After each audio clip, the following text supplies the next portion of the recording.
Another myth.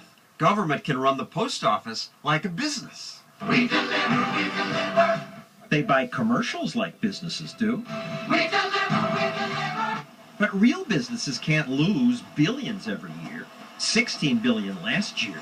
The post office loses money even though they don't pay sales taxes. They don't pay property taxes. They don't even pay their parking tickets. With advantages like that, how does the post office lose money? Well, here's a reason. Check out this little post office in Massachusetts. Hi. This is one of hundreds that, on average, bring in less than $700 a month. I don't blame her.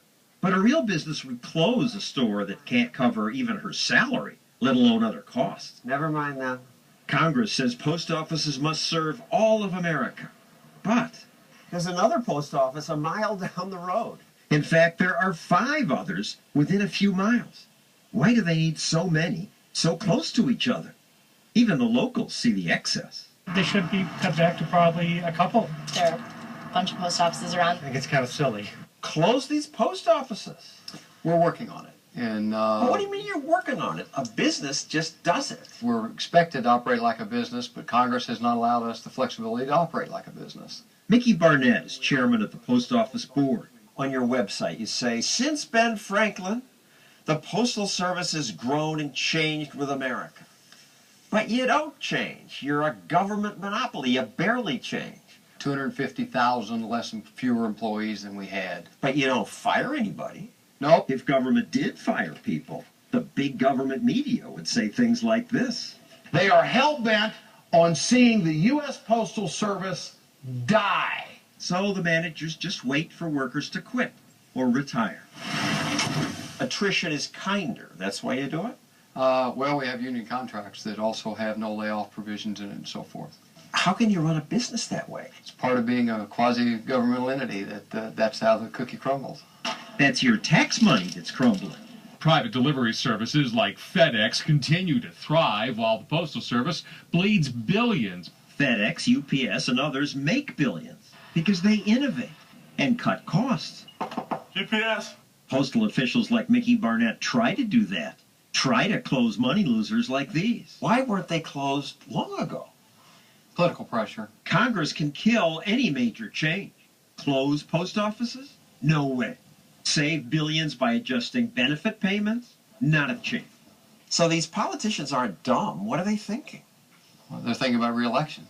They can't be so short-sighted, can they? They're supposed to be responsible. Are we so dumb that we need to keep losing taxpayers' money? You know, if the post office could charge anything it wanted, it probably would operate at a very substantial you would vote profit. for that? Not necessarily. I think. This is why they say they can't run it like a business. Well, okay. They have to beg you for permission, kiss your ring every time they want to do something. The post office provides something that's extremely valuable and has to be maintained, and that's universal service. That costs something. Universal service means every American must get mail service. Whether you live in the suburbs or deep in the heart of Alaska. They even haul mail by mule to a remote town at the bottom of the Grand Canyon.